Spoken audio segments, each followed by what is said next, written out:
Tayo po tayong lahat, let's open our Bible in the book of Matthew, chapter 16. Yan, Matthew chapter 16. At magkaroon tayo ng salitang pagbasa kahit hanggang verse 17 lamang. No? Matthew chapter 16, simulan po natin sa 13 at hanggang 17. Magkaroon tayo ng salitang pagbasa. Pero ang pag-aaralan natin hanggang verse number 24. Matthew chapter 16. Matthew chapter 16. Simulan ko po sa verse number 13. When Jesus came into the coast of Caesarea Philippi, he asked his disciples, saying, "Whom do men say that I, the Son of Man, am?"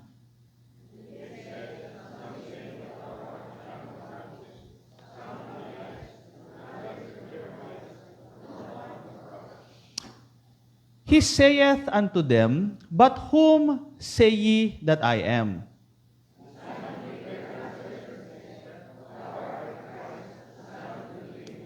Altogether, and Jesus answered and said unto him, "Blessed art thou, Simon Bar-Jonah, for flesh and blood hath not revealed it unto thee, but my Father which is in heaven." Tayo po ay manalangin. Humingi tayo ng gabay sa ating Panginoon as we study His Word. Our gracious God and Heavenly Father, maraming salamat, Panginoon, sapagkat ang mga katuruan na amin pong napapakinggan, nababasa sa iyong mga salita, hindi po ito sa pamamagitan ng flesh and blood, but our God in heaven revealed to us yung mga katotohanan mula sa Biblia. Kaya, Panginoon, every time na nagbabasa kami, every time na may napapakinggan kaming mga biblical preachings, ang amin pong mga napapakinggan o nababasa sa aming pagmumuni-muni, ito ay salita mo. At sa pamamagitan ng Bible ay nangungusap ka sa amin.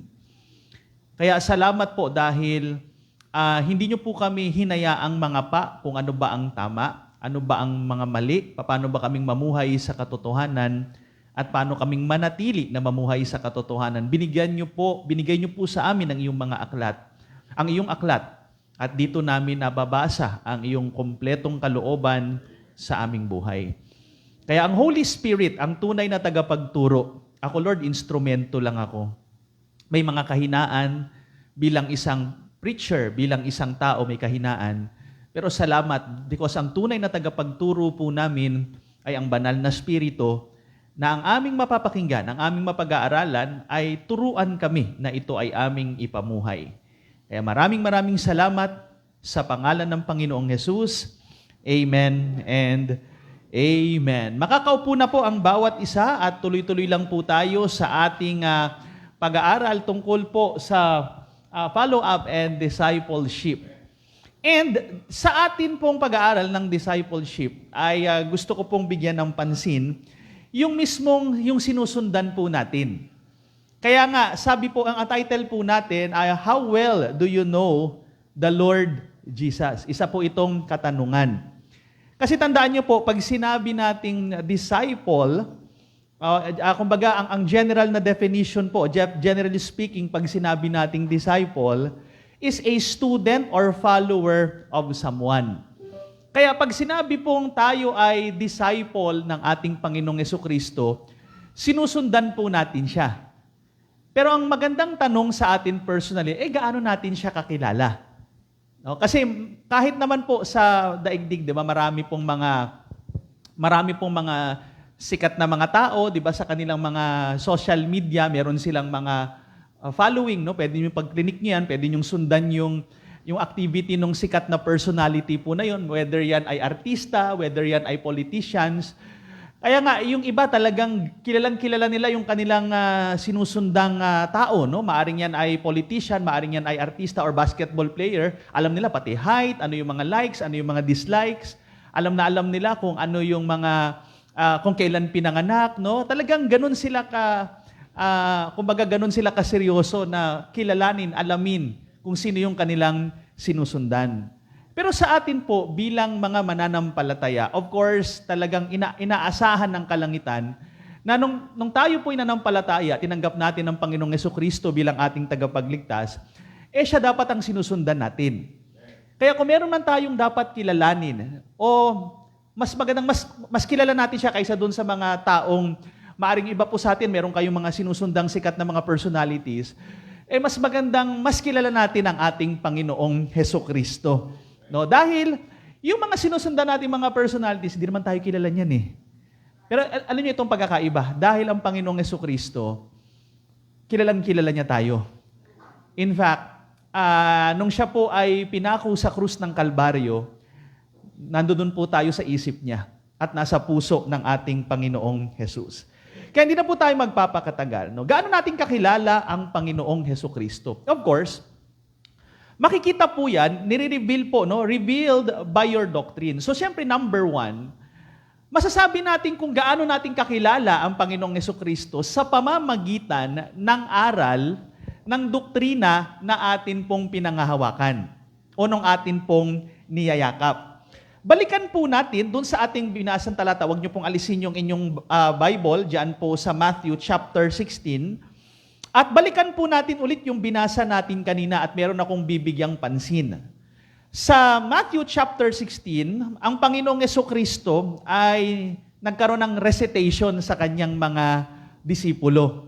At ang tanong niya, number 13, when Jesus came into the coast of Caesarea Philippi, He asked His disciples saying, ito muna yung tanong ni Jesus Christ, whom do men say that I, the Son of Man, am? So, tinanong niya muna ang kanyang mga disipulo, ano ba sa tingin niyo yung tingin sa akin ng ibang tao?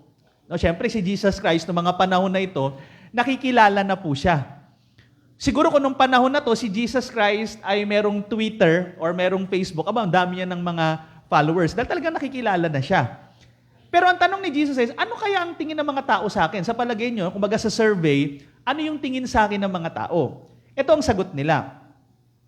At ito'y kumbaga nakakalungkot, no? Sapagkat kilalang-kilala nga si Jesus Christ, pero hindi talaga nila lubusang kilala ang Panginoong Jesus. Ng mga taong, kumbaga, gaano kadami yung mga taong namimit ni Jesus Christ araw-araw.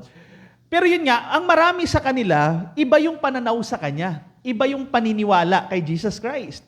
Kaya nga sabi ng verse 14, and they said, some say that thou art John the Baptist. Biruin niyo yan yung pinsan niya, pinagkamalan, siya daw yun.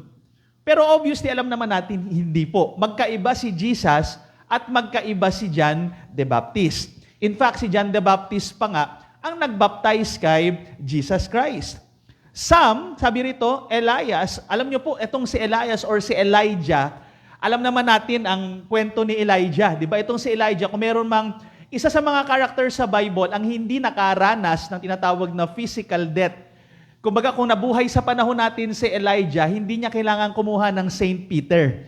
Hindi niya kailangan yun kasi nga, siya ay kinuha ng Panginoon, pinasundo po siya. Isa sa mga kilala nating characters na hindi nakaranas ng physical death ay si Enoch. At isa nga po itong si Elijah. So, may mga kuro-kuro, may mga opinion na iniisip nila, baka itong si Jesus Christ, ito na si Elijah. Kasi di ba kinuha siya ng Panginoon, bumaba siya ulit at yan na nga, ito si Jesus. So again, mali po yung opinion na yon. Alam natin na si Jesus ay hindi si Elijah. He is more than Elijah. O minsan naman, ang tingin sa kanya, si Jeremias or si Jeremiah or one of the prophets. Okay? So makikita natin, may mga ibang opinion naman ang tingin nila kay Jesus Christ ay parang kagaya lang ni Jeremiah o kagaya ng mga ibang propeta. In other words, propeta lang ang tingin kay Jesus Christ. At alam nyo mga kaibigan at mga kapatid, yung opinion ng mga tao during the time of Christ ay hindi rin naiiba sa ating kapanahunan. Maaring kung tayo po ay magsusurvey, makikita natin may mga iba-ibang opinion regarding kay Christ. Sino ba si Jesus Christ para sa iyo? Maaring meron tayong mapapakinggan na ang tingin nila kay Jesus Christ ay si Jesus ay magaling na tagapagturo. Ang tingin nila kay Jesus, guro lang, teacher lang. In fact, merong mga ini-interview minsan na mga Jewish rabbi, kinikilala nila na si Jesus ay totoong historical figure. Of course, hindi naman, kumbaga, hindi nila pwedeng pasinungalingan. Totoo talagang may Jesus Christ na nag-exist. Pero ang tingin nila kay Jesus Christ, ano lang siya, guro lang siya, no? May mga naging follower siya, hanggang doon lang yung tingin nila kay Jesus. In fact, may mga paningin pa nga, tingin nila kay Jesus Christ ay isang bulaang tagapagturo. Yan ang tingin ng mga kababayan niya, nakakalungkot po, no? May mga iba naman ang paningin nila kay Jesus Christ ay si Jesus Christ ay isang propeta lang. Of course, meron tayong alam na isang na malaking relihiyon din na kumbaga sila ay kabilang doon sa Islamic faith. Kinikilala naman nila si Jesus pero ang paningin nila kay Jesus Christ ay propeta lang. Okay? In fact, may mga kino-quote silang mga verse at makikita natin ang ilan sa example mamaya na using our Bible, ipapakita nila na si Jesus Christ ay propeta. Sa totoo lang, naniniwala naman tayo doon at mamaya makikita natin. May mga naniniwala na si Jesus ay tao lang. No? Sasabihin nila na si Jesus ay tao lang. Papakita yung mga ibang verses, nagutom siya, napagod siya, natutulog siya.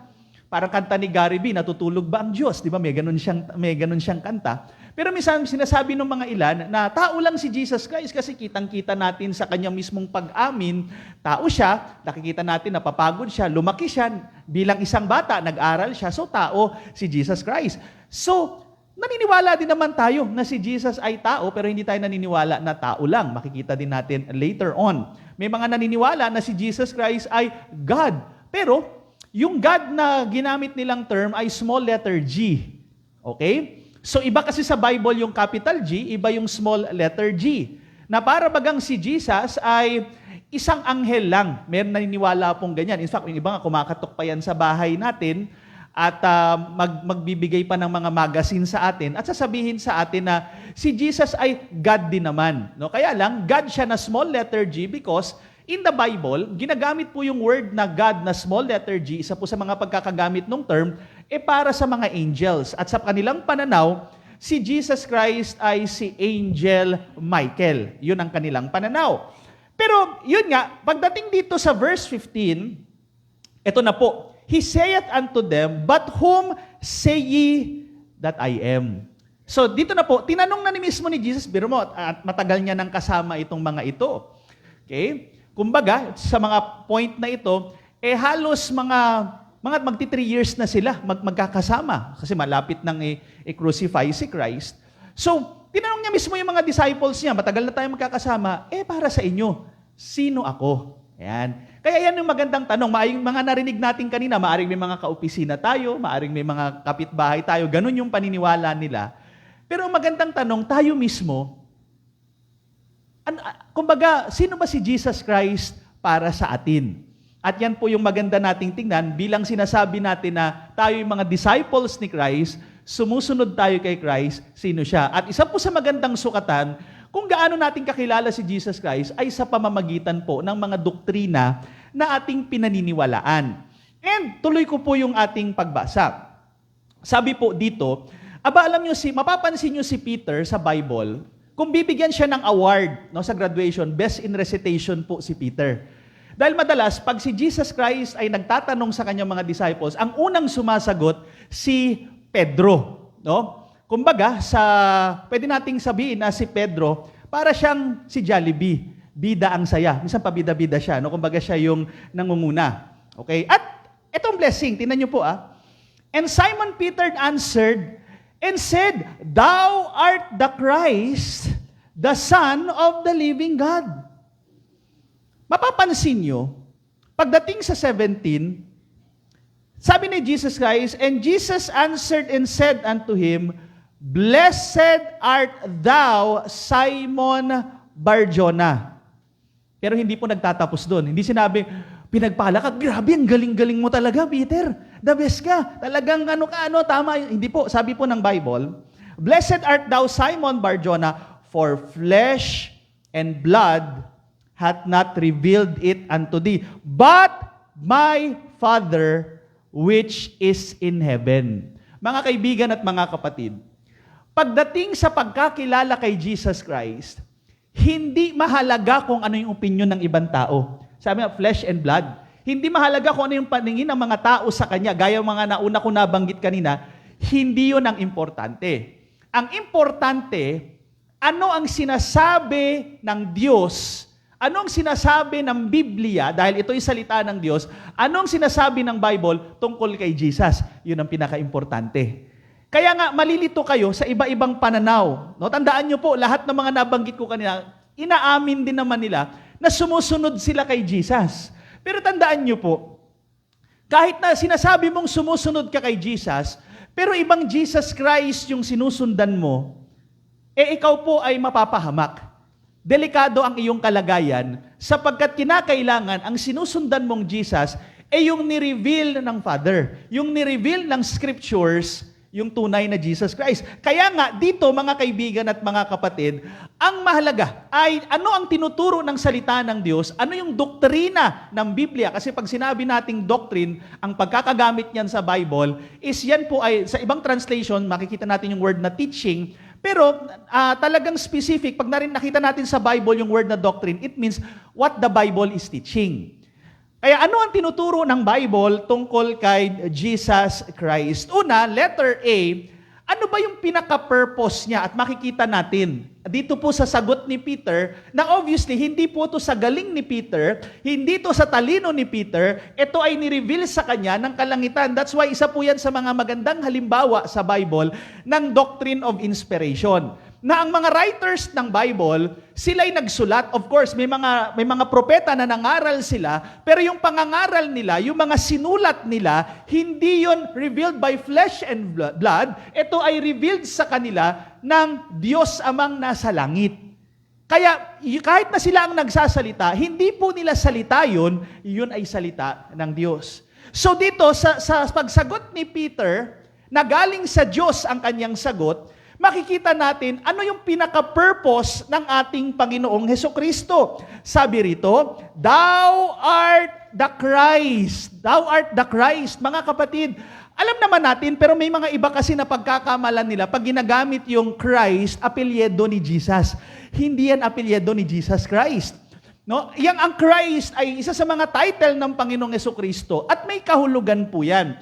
In fact, ang salitang Kristo, yan po ay transliteration sa word na Christos. Greek word po yan. Pero pag tinignan natin sa Hebrew language, ang equivalent po niyan is yung Hebrew word na Meshiach, na ang transliteration niyan ay Messiah. Kaya yung salitang Messiah at saka yung salitang Christ, it's the same. Magkaibang lingwahe lang. Ang Christos ay Grego, ang Meshiach o ang Messiah ay Hebreo. Pero isa lang ang kahulugan. In fact, pag sinabing si Jesus, ang Christ, siya yung binabanggit na ng Old Testament. In fact, yung pagdating ni Jesus Christ, hindi yan yung biglaan lang na parang, uy, ano nang gagawin natin? No, ito ay binanggit na sa Lumang Tipan. Kaya nga sa Lumang Tipan, yung word na Meshiach, kalat na po yan sa Old Testament. Yung minsan talagang tahasan yung pagkakatranslate, Messiah, minsan naman yung translation is yung word na anointed. Tingnan natin itong nasa Isaiah chapter number 6. In Isaiah chapter number 6, dito po makikita natin ano yung pinaka-purpose ng Messiah na ito. Ano ang kanyang gagawin? Ano ang magiging trabaho niya? Sabi ng Isaiah chapter number 61, simulan ko po sa verse 1, The Spirit of the Lord God is upon me. Alam niyo kung pag-aaralan niyo yung konteksto niyan, yung Isaiah 61 verses 1 to 2, ang nagsasalita dyan, alam nyo ba kung sino? Ang nagsasalita dyan, ang Diyos. Pero tingnan nyo yan parang minsan malilito ka, teka lang, si Lord ang nagsasalita. Pero sabi niya, The Spirit of the Lord God is upon me. Teka lang, parang lumalabas, magkaiba yung Spirit of the Lord at saka yung nagsasalita. Kasi the Spirit of the Lord is upon me because the Lord had anointed me. Yung salitang anointed dyan, Meshiach. So, tingnan nyo because the Lord, yung si Lord, inanoint daw siya. So, iba yung sinasabi niyang Lord, iba yung inanoint siya. Yung inanoint siya yun. Kaya lang, teka lang, kung susubaybayan nyo, si Lord yung nagsasalita. Sino yung sinasabi niyang Lord? Again, pag hindi ka naniniwala sa doctrine of the Trinity, gugulo ang utak mo. Okay? Pero kung naniniwala ka sa doctrine of the Trinity, isa yan sa mga patunay, Old Testament pa lang, ang doctrine na ang Father, Son, at ang Holy Spirit, nandudun na sila. Magkakasama na sila. In fact, perfect unity sila. Kaya may mga pagkakataon sa Old Testament, di natin kayang isa-isahin sa mga oras na ito. Pero sa pag-aaral po sa Bible School, tinitignan po yan na maraming mga Old Testament verses na parang may nag-uusap sa langit. Yung isa tinatawag na Lord, yung isa tinatawag na Lord, yung isa tinatawag din na Lord. Pero isa lang ang Diyos. That's the doctrine of the Trinity. Tingnan nyo to. Had anointed me to preach the good tidings. Yan good tidings. Yung salitang good tidings, yan yung gospel. Okay? To preach good tidings unto the meek, and hath sent me to bind up the brokenhearted, to proclaim liberty to the captives, and the opening of the prison to them that are bound, to proclaim the acceptable year of the Lord, and the day of vengeance of our God, to comfort all that mourn. Alam niyo mga kaibigan at mga kapatid, basically, yan ang magiging trabaho nung darating na Messiah. So ang Messiah na title, pag sinabi na si Jesus Christ yung Messiah, siya yung binabanggit pa sa Old Testament. Na siya yung mangangaral. And in fact, the word Messiah, it means the anointed one. Alam niyo sa Old Testament, mga kaibigan at mga kapatid, pag sinabi nating anointed, may encounter kayo na tatlong magkakaibang posisyon na nagkakaroon ng kumbaga ina-anoint sila. Kagaya niyan, isa po sa mapapansin ninyo, yung pagiging propeta. Next slide. Yan, makikita nyo. Ang propeta ay ina-anoint po yan sa Old Testament. No? Sige, next muna, Brad. Yan, sige pa. Ayan, makikita nyo po dun sa Luke chapter 7, verse 16, sabi ng Bible, and there came a fear of all, and they glorified God, saying that a great prophet is risen up among us. Sino ang tinutukoy na great prophet dyan? Si Jesus. Kaya, ginagamit po yung verse na yan na pinapatunayan, si Jesus Christ, propeta. Tingnan nyo nakasulat. Oo naman, maniniwala naman tayo dyan. Na si Jesus Christ ay propeta. Sa Luke chapter 7 verse 16, tinawag si Jesus Christ na the great prophet. Ano ba ang trabaho ng propeta? Ang trabaho ng propeta, Old Testament, he represents God. Sinasabi niya sa mga tao yung mensahe ng Diyos, yung salita ng Diyos. Kaya nga nung dumating si Jesus Christ, ano naging mensahe ni Christ? Ano ang preachings ni Christ? Salita ng Father. Kaya si Jesus Christ ay isang propeta. At isa po yan sa mga Old Testament position, ministry, na ina-anoint po bago mag-umpisa ng kanyang ministeryo. At si Jesus Christ ay tinawag na propeta. Next din po, in Hebrews 4:14, makikita natin, seeing then that we have a great high priest. Tinawag siyang high priest. Kanina, tinawag siyang propeta. Ngayon naman, tinawag siyang high priest. So, tandaan niyo po, yung propeta ina-anoint, yung high priest o yung priest ay ina-anoint din. So si Jesus Christ, tinawag siyang high priest. Ano bang trabaho ng priest in the Old Testament? Ang priest, kung ang propeta, he represents God sa tao, ang prophet, ang priest naman, ang trabaho ng priest, nire-represent naman nito ang mga tao sa harapan ng Diyos.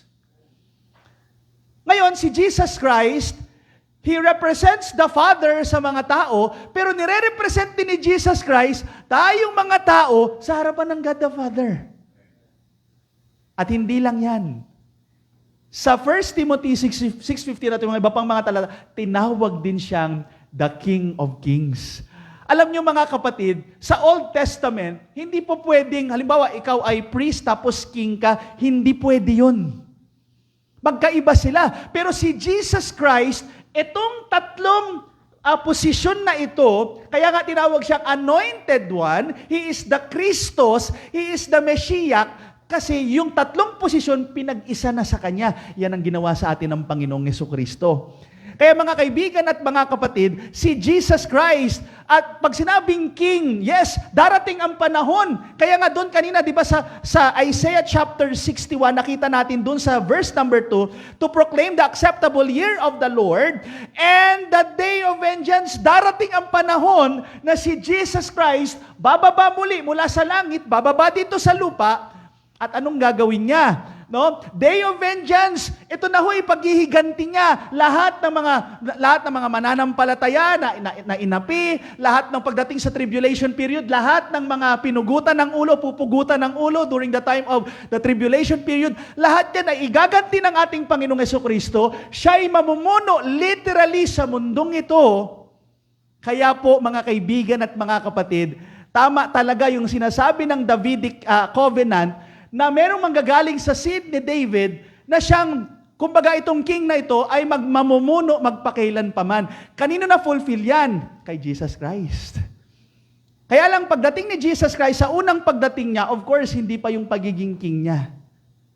Sa unang pagdating ni Jesus Christ, more on siya pagiging isang propeta, sinasabi niya yung mensahe ng Diyos, sinasabi niya yung mga warnings ni God, at sa panahon natin ngayon, it's more on high priest ang ating Panginoong Jesucristo. Nandoon siya sa heaven, nire-represent niya tayong mga mananampalataya, no? At yun ang pinaka-ministry na ginagampanan ni Jesus Christ according to the book of Hebrews.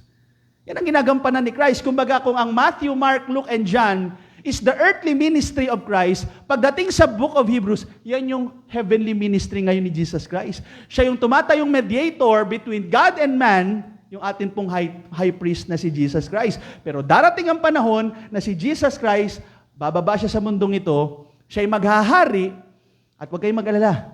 Bilang mga mananampalataya, magkakaroon kayo ng posisyon. Okay?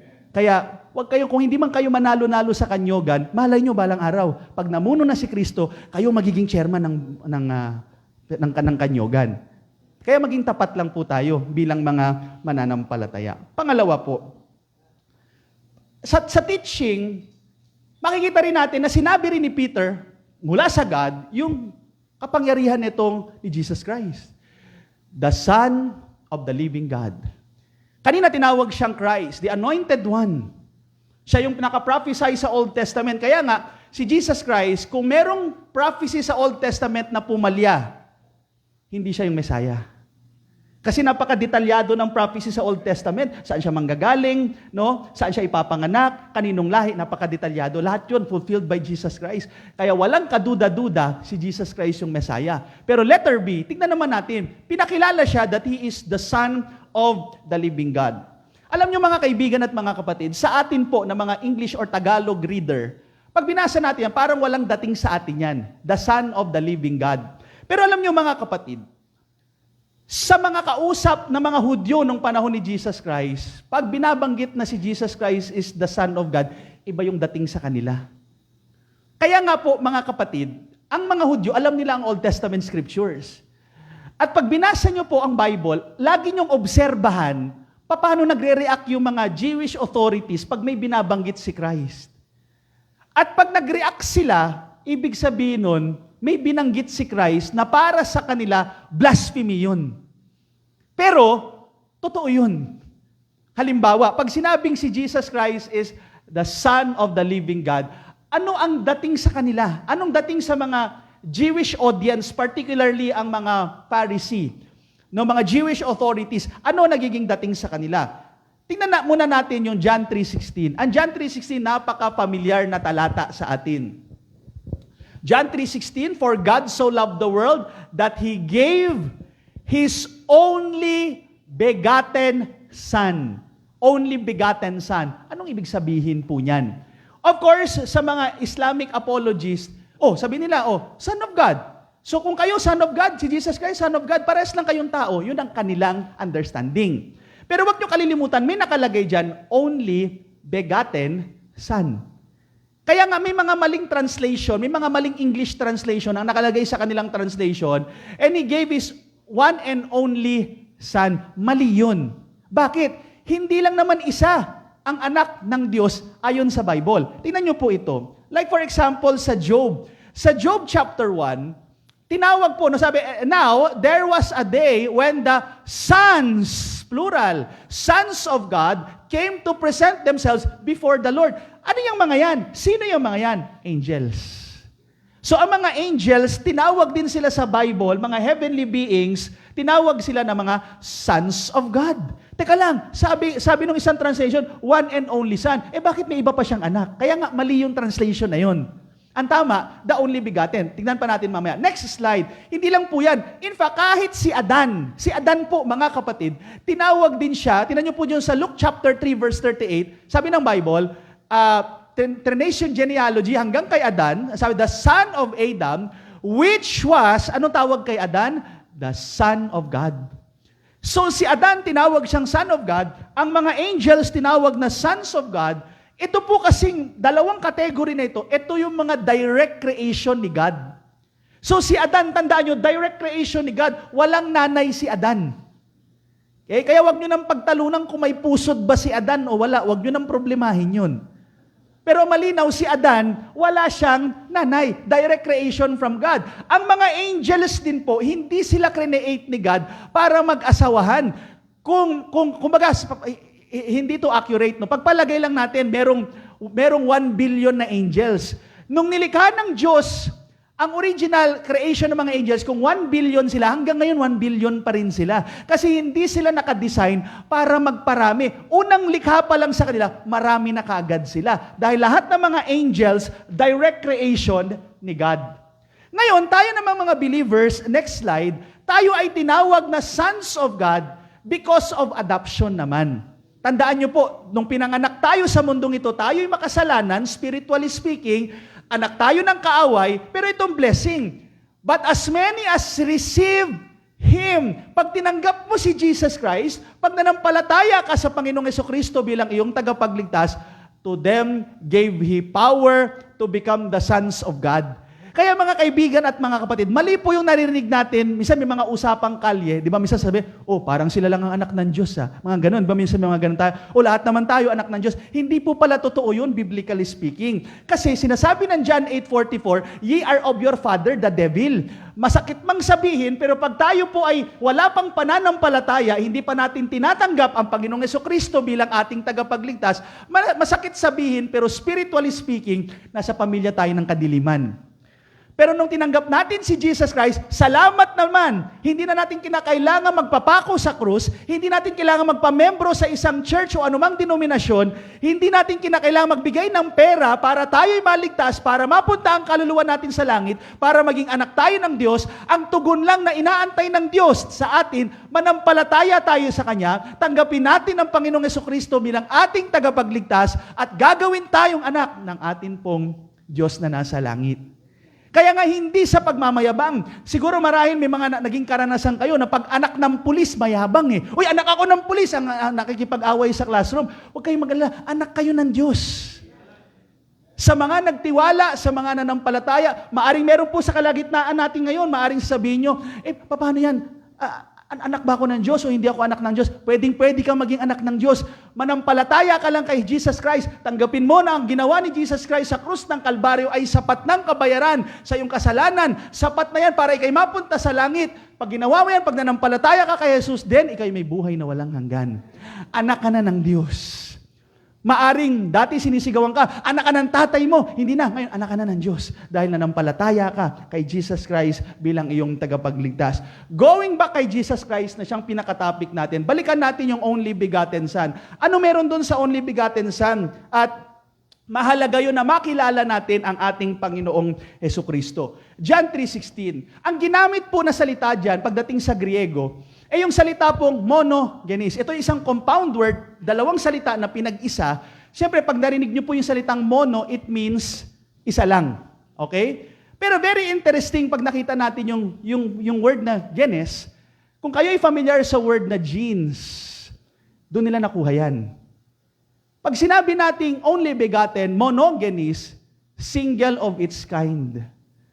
Nag-iisa, unique, only begotten. Ibig sabihin yan, mga kapatid, pag sinabing si Jesus Christ ay the only begotten Son, siya lang ang anak ng Diyos nakakaiba sa lahat ng mga anak ng Diyos dahil siya yung anak ng Diyos nakaparehas ng kalikasan ng Father. Parang kumbaga, same genes, same DNA, ang Father at ang Son. Kaya nga, kung ano ang nagagawa ng Father, nagagawa rin ni Jesus. Hindi kayang gawin ng mga angels yung ginagawa ng Father, lalong-lalo tayo, hindi natin kayang gawin. Yes, tinawag tayong anak ng Diyos. Ang mga angels, tinawag ng anak ng Diyos. Pero ang mga angels, hindi sila omnipresent, hindi sila omnipotent, hindi sila eternal. Sino lang yung anak ng Diyos na kaparehas ng kalikasan ng Father? Si Jesus po yan. Kaya lahat ng nagagawa ng Father, nagagawa rin ni Jesus Christ.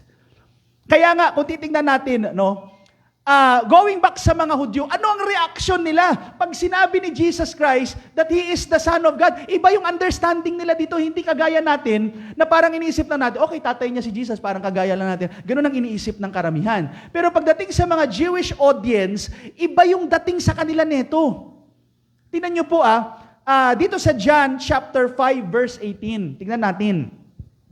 Sa John 5:18, sabi ng Bible, therefore, the Jews sought the more to kill him. Gusto siyang patayin ng mga Hudyo.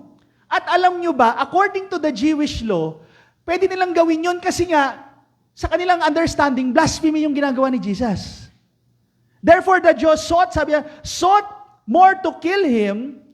Kumbaga, nadagdagan pa. Kanina gusto na nilang patayin dahil nga, iniisip nila na violation sa tradition tong ginagawa ni Jesus. Ngayon, because He not only had broken the Sabbath sa kanilang iniisip na batas, but said also that, tingnan niyo po ito God was His Father. Naintindihan nila pag sinabi ni Jesus na I am the Son of God, naintindihan nila, kiniklaim ni Jesus that the Father is His, kumbaga yung God the Father, siya yung Father ni Jesus. Ano ngayon ang dating sa kanila nito? Making Himself, ito yung dating sa kanila, equal with God. Yun ang kanilang pag-understanding. Kaya nga grabe yung reaction nila. Gusto nilang patayin si Jesus because they know, blasphemy yun. Totoo naman, kung hindi Diyos si Jesus Christ, blasphemy talaga yun. Pero alam nyo, si Jesus Christ, talagang kiniklaim niya. At kitang-kita natin sa iba pang mga talata, na totoo talaga yung claim niya. Kaya nga pag sinabing si Jesus is the Son of God, He is claiming na ang Father at siya ay parehas ng kalikasan. Kaya dugtungan pa natin, kagaya nito sa John 17, maiba lang tayo ng konti, sidetrack lang natin ng konti, yung pagkakagamit ng word na Son. Parang kagaya nito, maihalin tulad natin yung pagkakagamit kay Jesus na Son of God. Dito po sa example sa John 17:12. Tingnan niyo po while I was with them in the world, I kept them in thy name. Those that thou gavest me, I have kept. Tingnan niyo po ito And none of them is lost. But, sino yung but na yan? The son of perdition. Sino ang tinutukoy ni Christ? Si Judas. Tinawag niya si Judas, the son of perdition. Ang tanong, si perdition ba yung tatay ni Judas? Hindi. Makikita natin, hindi ko na nilagay dyan, pero sa John 6:71, chapter 6:71, si Judas po ay anak ang pangalan ng tatay niya Simon din. Hindi perdition. Pero dyan, tinawag siya the son of perdition. Anong ibig sabihin yan? Ibig sabihin, yung salitang perdition, waste, talagang mapapahamak, paimpyerno, ika nga. The son of perdition, si Judas, yung pinaka-physical manifestation ng word na perdition. At the same time, si Jesus din po, pag sinabing He is the Son of God, siya yung pinaka-manifestation, physical form ng Diyos na hindi natin nakikita. Kaya nga, di ba, sabi ng disciples, Lord, pakita mo sa amin yung Father. Tagal na natin magkakasama, hinahanap niyo pa yung Father.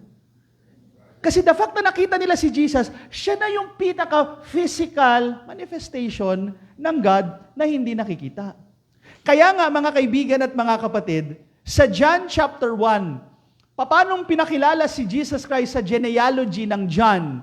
Tandaan nyo Matthew, pinakilala siya bilang king. Trinace ang genealogy kay David hanggang kay Abraham. Sa Mark, walang trinace na genealogy kasi pinapakilala si Jesus Christ na servant in the book of Mark. Pagdating sa Luke, trinace yung genealogy hanggang kay Adan kasi pinapakilala na si Jesus Christ ay tao. Pero pagdating sa John chapter 1, in the beginning was the Word, and the Word was with God, and the Word was God. Teka lang, sino ba itong word na ito? Pagdating sa verse 14, context matters. Magkakadugtong po yan. Same chapter lang po yan. Pagdating sa 14, sino ngayon tong word na to? And the Word was made flesh. Sabi sa Tagalog, nagkatawang tao ang salita. Sino ba yung nagkatawang tao? Si Jesus Christ po yan.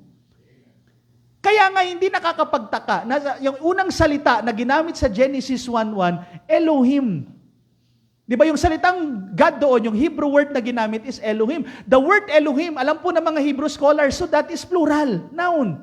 Bakit plural? Pero yung ginamit na verb is singular, yung bara, yung created.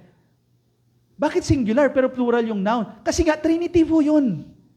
Unang verse pa lang sa Bible, na mula pa sa pasimula, merong 3 persona na iisang Diyos na magkasama sila ng pangwalang hanggan.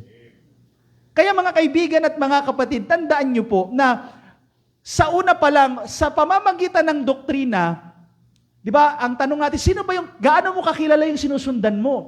Kung yung Jesus Christ na sinusundan mo, hindi yung Jesus Christ na tinuturo ng Bible, ibang Jesus Christ yan. That's another Jesus. And the Bible is very clear na ang dapat nating sundan, ang dapat nating Panginoon at tagapagligtas natin, yung Diyos na nagkatawang tao, at yan yung tinuturo ng Bible, si Jesus Christ. At tumpak si Pedro. Tama yung recitation ni Peter. Kaya lang, kinorek din dahil ang recitation niya hindi sa sarili niyang talino, galing po sa Father. Kaya nga, para maging tama yung pananaw natin kay Jesus, huwag tayong maniniwala sa tradisyon na gawa ng tao. Huwag tayong maniniwala kung sino lang yung nagpipreach, tanggap lang tayo ng tanggap. Hindi, we need to test kung itong teaching na ito, itong preaching na ito, ay sumasang-ayon sa Bible. Dahil maraming manloloko. Sasabihin nila, ito si Jesus. Pero hindi, ang susundan nating Jesus, bilang mga disipulo, ay yung totoong Kristo na tinuturo ng Bible. At hindi lang yan, merong programa na tinuro po, letter C. Sa aral, nakita natin, mahalaga, kumbaga, ano yung programa ni Christ? Sabi po niya dito sa Matthew 16, puntahan natin yung verse 18. Sabi ng verse 18, ito po yung programa ng ating Panginoong Yesus. And I say also unto thee, that thou art Peter, and upon this rock I will build my church, and the gates of hell shall not prevail against it. Sabi ng verse 18. May mga naniniwala na sabi nila, si Pedro yung unang Santo Papa. Kasi sabi dito, si Pedro daw yung bato. Teka lang. Sinabi bang si Pedro yung bato? In fact, pag tinignan natin yung mga salitang ginamit dito, particularly sa Griego, hindi tama yung paniniwala na yun. Kasi sabi rito, and I say also that thou art Petros, and upon this Petra, magkaiba yun. Okay? I will build my ecclesia, and the gates of hell shall not prevail against it. Mga kapatid, may playing of words na nangyari. Pag sinabi nating Petros, stone, maliit na bato. Yan yung ginagamit nyo marahil nung nagtitirador kayo nung bata pa kayo. No, yung mga bagong generation, hindi na nila alam yung tirador eh. No, pero pag nagtitirador kayo, maliit na bato.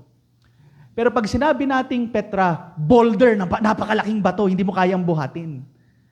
At sa mga iba pang mga verses, sinabi rin mismo ni Peter, na ang pinaka-chief cornerstone ay walang iba kung hindi si Jesus Christ.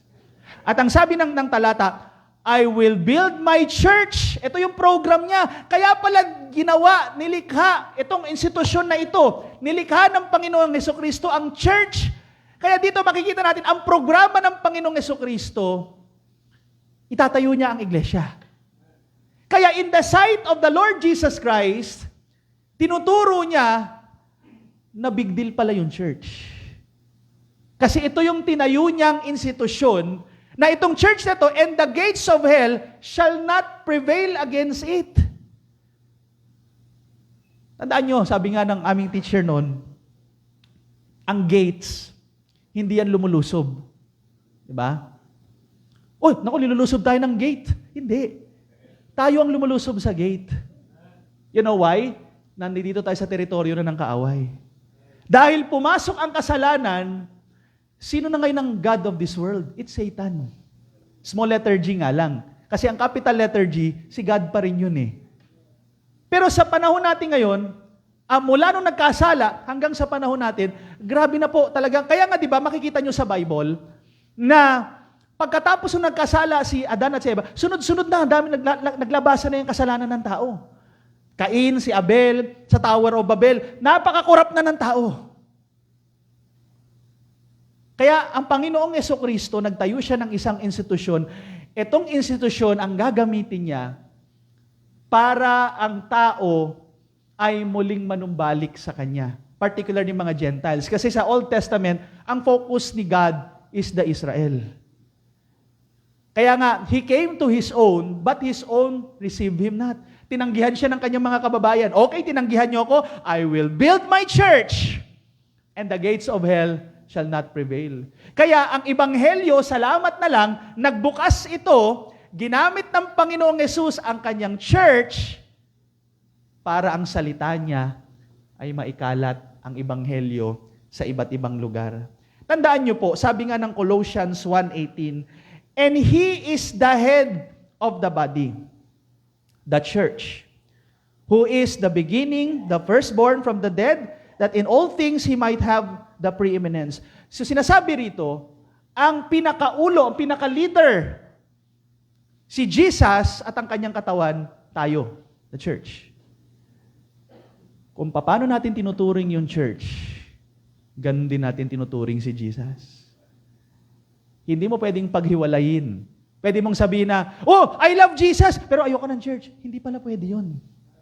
Because the church is His body. Kaya nga merong eksena sa Bible na si Pablo, si Saulo, ay pinapapatay niya yung mga mananampalataya. Sabi sa kanya ng Panginoong Hesukristo, sinasaktan mo ako. So dito, teka lang, hindi naman si Jesus yung sinasaktan niya, yung church naman. Hindi nga, that's the point eh. Katawan niya kasi ang church. Kaya kung paano mo ituring ang church, ganun mo rin tinuturing si Jesus. Ganyan ang binigay na authority ng Panginoon sa atin. Kaya nga kung idudugtong pa natin, di ba? Tingnan niyo po sa susunod pa na verse 19. Ito yung magandang authority na ibinigay ng Panginoon sa church. And I will give unto the keys of the kingdom of heaven. At ano? And whatsoever thou shalt bind on earth shall be bound in heaven, and whatsoever thou shalt loose on earth shall be loose in heaven. Dito po sa verse 19, mapapansin niyo po yung pronoun na ginamit ay the, singular. Kasi nga kausap niya si Peter. Pero hindi ibig sabihin yan na si Peter lang yan. Kasi pag itutuloy pa natin sa chapter 18, verse 18, same word ang ginamit, pero ang ginamit po na salita, hindi na siya singular, plural na. Tingnan niyo po Verily I say unto you, whatsoever ye shall bind on earth, di ba napansin nyo? Yun na yung ginamit. Ye shall bind on earth, shall be bound in heaven, and whatsoever ye shall loose on earth, shall be loose in heaven. Ang context po ng Matthew 18, it's church discipline.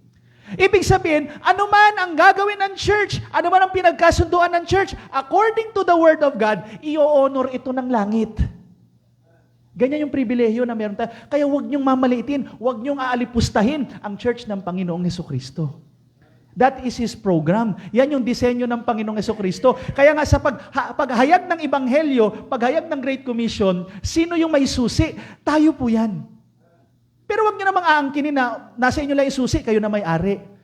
Parang ang idea, para lang tayong security guard, di ba? Tayo yung nagbabantay dun sa isang school, hawak natin yung susi.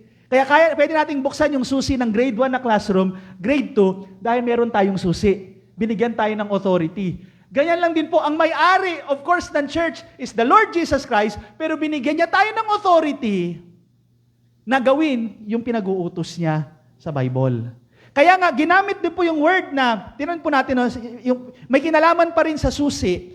Doon naman sa book of Revelation, referring to the church at Philadelphia, sabi po rito, Revelation chapter 3 verse 8, I know thy works. Behold, I have set before thee an open door, and no man can shut it. Mga kaibigan, ang Panginoon nagbigay ng bukas na pinto. Sabi dun sa iglesia ng Philadelphia, opening door, kaya nga ginagamit ng mga misyonaryo yung salitang opening door, nagbukas na yung pinto. Tayo na lang ang inaantay, puntahan natin doon, i-share natin yung gospel. Yan ang pinakaprograma niya. Kaya mga kaibigan at mga kapatid, huwag tayong mawawala. Part po ng doktrina yan, part ng ecclesiology po yan. Na ang disenyo ng Panginoon sa church, tayo ang gagawa ng sinimulang misyon ng Panginoong Jesucristo. Sinimulan niya ang pangangaral. Sinimulan niya na ang tao ay iligtas. Tayo ngayon, hindi naman tayo ang tagapagligtas. Ipapakilala natin ang tagapagligtas. Dadali natin itong mga kaluluwang ito sa harapan ng Panginoon at yung pagdala natin, yung pagtanggap nila sa Panginoong Jesucristo, i-honor yon ng kalangitan. At tayo ang ginamit na instrumento. Kaya wag nating ismulin, wag nating maliitin itong ministeryo, itong church ng ating Panginoong Jesucristo, mahalaga ito sa Kanya. Pangalawa po, sa pagkakilala natin sa Panginoon, revealed by your dependence. Pagdepende sa Kanya. Kanina, doctrine. Di ba? Masasabi mong kilala mo si Jesus sa pamamagitan ng aral. Anong sabi ng Bible? Pero tandaan niyo po, tingnan natin tong pangalawa. Let's go to verse 21. Sabi ng verse 21, from that time forth began Jesus to show unto his disciples how that he must go unto Jerusalem and suffer many things of the elders and the chief priests and scribes and be killed and be raised again the third day. Sinabi na sa kanila ni Jesus, kailangan kong gawin to. Ipapahamak ako ng mga tao, mga chief priest, ipapahamak ako ng mga tao. Mamamatay ako at mabubuhay ako after 3 days. Alam nyo, going back dun sa best in recitation, yung bida-bida, sumagot na naman. Pero tingnan nyo na yung sagot niya. Verse 22, then Peter took him and began to rebuke him, saying, be it far from thee, Lord. This shall not be unto thee. Siguro ang inaasahan ni Peter, oy, salamat Peter, grabe, ang bait mo talaga. No? Kumbaga yung mga ibang disciples, hindi ako ipaglalaban, pero ikaw, hindi ganun ang sabi ni Jesus. Alam niyo sabi ni Jesus? Verse, tingnan natin next verse, 23. But he turned and said unto Peter, hindi niya sinabing, very good, Peter, get thee behind me, Satan. Patay tayo dyan. Kanina, ang ganda ng sagot ni Peter, revealed by the Father. Ilang saglit lang, ilang talata lang, ito na, sablay na si Peter. Ang naging sagot niya, kasi tandaan niyo po, yung binabanggit ni Christ, Old Testament pa lang nakaprophesy na to, kailangan siyang mamatay. Kailangan siyang ipako sa krus. So yung tinuturo ni Christ dito, kumbaga tinuturo niya yung plano ng Diyos, na noon pa man, darating ang Mesaya, mangangaral siya, pero itong Mesayang to, mamamatay siya. At sa kanyang kamatayan na yon, huwag kayong mag-alala, mabubuhay naman siya eh. Pero hindi yun ang nag-register sa utak ni Peter. Ang sabi niya, ay hindi, over my dead body, makikipaglaban ako, makikipagpatayan ako, para sa iyo, Panginoon. Hindi alam ni Peter, yung idea na lumabas sa isip niya, idea yung galing kay Satanas. Kaya hindi rin nakakapagtaka minsan. Yes, tayo mga believers, hindi tayo mapoposes. We have the Holy Spirit. Pero alam nyo ba, hindi rin natin inaalis na ang kaaway pwede rin maglagay ng kaisipan sa utak kahit mananampalataya na. Kaya dito, si Peter na malapit kay Jesus Christ, laging kasama ni Jesus, may nag-coach sa kanya. O to, sabihin mo, may nag-coach si Satanas. Kaya nirebuke ni Jesus kasi behind the scene, ando doon si Satanas. At meron siyang nilalagay na idea kay Peter. So bakit, anong kinalaman niyan sa dependence? Kasi kanina lang, tama na yung sagot niya eh. Sabi niya, si Jesus yung Christ, He is the Son of God. Pero, yung pagsagot niya, theologically tama siya. Pero magandang tanong kay Peter at magandang tanong din sa atin, yung pagkakilala ba natin kay Jesus, nagtitiwala ba tayo sa Kanya? Kaya nga, letter A, do you trust His plan? Alam niyo mga kapatid, maaring tayo po, dito sa ating church, marami sa atin, tama, theologically speaking. Matagal na nating alam si Jesus ay Diyos, si Jesus yung Messiah, no? Theologically, kaya nating i-defend yung ating faith. Pero, nagtitiwala ba talaga tayo sa Kanya? Etong si Peter, narinig niya lang mamamatay. Narinig niya lang na si Jesus maghihirap. Nag-react kagad siya. Samantalang ang prophecy about sa Christ, mamamatay yung Kristo. Nalimutan niya yon. Nawalan siya ng pagtitiwala. Maaari ang iniisip ni Pedro, naku, pag namatay si Jesus, paano na yung posisyon na gusto ko? Gusto ko pa naman pumosisyon. Pag si Jesus Christ naging hari na, ako sisiga-siga dito dahil malapit ako kay Jesus. Ako yung nakapagsagot ng tama. So malapit ako sa gobyerno ni Jesus. Nalimutan niya, may plano ang Diyos. Kaya minsan tayo, kilala natin si Jesus, maaring iba sa atin, yung iba nga, no?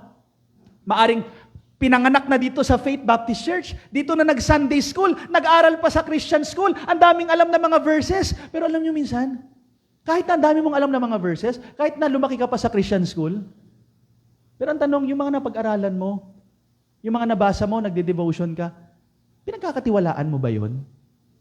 Kasi iba yung alam mo theologically, pero iba yung nagtitiwala ka doon sa sinasabi ng salita niya. At ang hinahanap ng Diyos, hindi lang yung, yes, hindi masama na mag-aral. That's good. Pero ang hamon talaga sa atin na mga followers ni Christ, nagtitiwala ba tayo doon sa mga promises niya?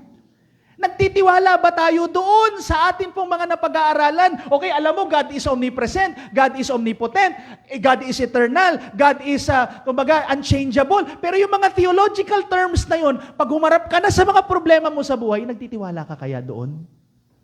Yun ang magandang challenge sa atin. Tandaan nyo, may mga plano tayo, parang kagaya dyan sa nakita nyong drawing. Yan ang gusto natin, yung plano natin, yung sa taas. Dire-diretso lang. Gusto ko mag-abroad, gusto ko magkatrabaho, ganito, gusto ko magkaasawa ng ganito. Talagang everything, yung plano natin, perfect in our sight, pero hindi yan ang reality. Because ang reality ng buhay, marami tayong mga baku-bakong pagdadaanan sa buhay na ito. Kasi iba yung plano ng Diyos, iba yung plano natin. Kaya kagaya nung si Peter, nakita niya, Christ, the living God. Pero hindi na pumasok sa utak niya na itong Christ na ito mamamatay, na itong Christ na ito pahihirapan, itong Christ na ito mumurahin.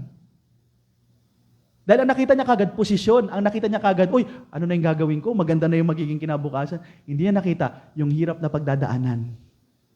Tandaan niyo po, sabi ng Isaiah 55, familiar verse, For my thoughts are not your thoughts, neither are your ways my ways, saith the Lord. For as the heavens are higher than the earth, so are my ways higher than your ways, and my thoughts than your thoughts. Iba yung plano ng Diyos. Masyadong mataas, masyadong malalim. Tayo ito lang nakikita natin, nasa 4 na sulok lang ang nakikita natin. Pero ang Diyos, nakikita niya ang kabuuan. Kaya minsan, ang tanong sa atin, gaano ba natin kakilala si Christ? Nagpapakita niya, gaano ba tayo nagtitiwala? Gaano ba tayo dumidepende sa Kanya? Maaring pagpasok ng susunod na taon, marami kang mga list, ito gagawin ko. Pero maniwala ka, kahit nga gumawa ka ng mga list, marami dyan hindi mangyayari. Kahit hindi yan mangyari, kahit na ipinanalangin mo pa yan, pero hindi nangyari, still, you have to trust God. You have to trust the Lord Jesus Christ. Kahit iba yung prayer, na minsan magtatanong, Lord, talaga bang may nakikinig sa prayer ko? Lord, totoo ka ba? Alam nyo, kahit hindi masagot yung gusto nating panalangin, wag nating pagdududahan ng Diyos. Kasi tandaan nyo, hindi pa natin nakita ang kabuuan. Familiar tayo sa Romans 8:28. And we know that all things work together for good. Maaring nung bata ka, punong-puno ka ng pangarap. O pagdating ko, pag umabot na ako ng 30, may sasakyan na ako. Pagdating ko ng 30 years old, may sarili na akong bahay. No, pagdating ko ng 30 years old, pero yun pala lahat yung toys pala. No, may matchbox ka na pagdating ko ng 30 years old, no? May bahay-bahayang ka na. Yun lang ang so what kung yan ang naabot mo? Magtiwala ka lang sa Diyos. Diba? Nakapasa ka ng board exam. Uy, grabe, malupit na ako. Doktor, engineer na ako. Sigurado mayaman na ako. Hanggang ngayon, hindi ka pa rin. Tiwala ka lang sa Diyos. Okay? Hindi porket maganda yung kurso, magandang school ang tinapos mo, yaman ka agad. Hindi. May ibang plano ng Diyos. Ano man ang mangyari sa buhay mo, mahalaga magpatuloy ka lang, magtiwala ka lang, dumipende ka lang sa Kanya. At diyan masusukat kung gaano mo siya kakilala. Diyan masusukat kung gaano kalalim ang magiging tagasunod ka ni Kristo, kung paano kang nagtitiwala sa Kanya. Yes, maaring maalam ka theologically. Pero tandaan nyo, hindi lang tayo hanggang theology. Ang application na yan, paano mo siya i-apply sa pang-araw-araw na buhay. Ikat po muna natin. Let's pray. Father in heaven, thank you for this morning. Thank you for your words. Paano mong tinanong ang iyong mga disipulo kung sino ka para sa kanila? Maaring hindi kami naiiba kay Peter. Maaring marami sa amin dito, pag tinanong, kilalang-kilala namin theologically yung biblical na Jesus. Masasabi namin, Jesus is God, Jesus is man, Jesus is omnipotent, omnipresent. We can cite verses to prove ito pong mga claim namin. Pero hindi po hanggang dun lang. Darating ang panahon, ang mga theological teachings, doctrines na aming mga niyayakap, ay hahamunin kami kung ito ba i-apply namin sa buhay po namin. Lord, si Peter, in-acknowledge niya through your Holy Spirit that you are the Christ, the Messiah, the Son of the living God, same nature with the Father. Pero nung may sinabi ka na hindi niya nagustuhan, mamamatay ka, pahihirapan ka, biglang umiba ang kanyang kaisipan at ang kaaway ay naglagay ng kaisipan sa kanya. Lord, ganun din naman kami minsan. Ang kaaway ay naglalagay ng mga negatibong kaisipan sa amin. Inaatake kami. Ipapakita sa amin, sasabihin na may pagkukulang ang Diyos, hindi nakikinig ang Diyos sa aming mga panalangin, walang pakialam sa amin ng Diyos. Ganun ang inilalagay na isip ng kaaway. Pero Lord, lagi niyo po kaming tuturuan to trust you. Anumang sirkumstansya ang aming kakarapin sa buhay. Madaling sabihin na ako ay disipulo ng Panginoong Hesukristo. Pero napaka-tinding hamon kung paano namin ito gagawin, ia-apply sa pang-araw-araw. Lalo pag kami ay humaharap na sa mga storms in life, paano namin i-apply ang pagiging tagasunod mo. Lord, maraming salamat po sa paalala ng iyong mga salita. Hindi ko alam ang pinagdadaanan ng bawat mga nakikinig ngayon. Kayo nakakaalam, kayo nakakabatid. Sabi nga ng Proverbs, very familiar verse, 3:5-6, trust in the Lord with all thine heart and lean not unto thine own understanding. Huwag kaming didepende sa nakikita lang namin, sa mga naririnig namin. We have to walk by faith, not by sight. At sabi ng iyong mga salita, all things work together for good to them that love God. Hindi man namin maintindihan, Lord, ang mga nangyayari sa buhay namin. O yung ilan sa amin dito, hindi naiintindihan. Bakit sila dumadaan sa ganung problema? Sa mga ganung pagsubok. Nagtatapat naman sila. Mula noon hanggang ngayon. Pero bakit may mga pagsubok silang pinagdadaanan? Well, hindi namin kayang ipaliwanag ang bawat detalye. Pero mahalaga magtiwala lang kami sa iyo. At doon namin mas lalo kang makikilala sa aming buhay. Kaya ito, Lord, ang aming dalangin. Sa pangalan ng Panginoong Hesus. Amen and amen.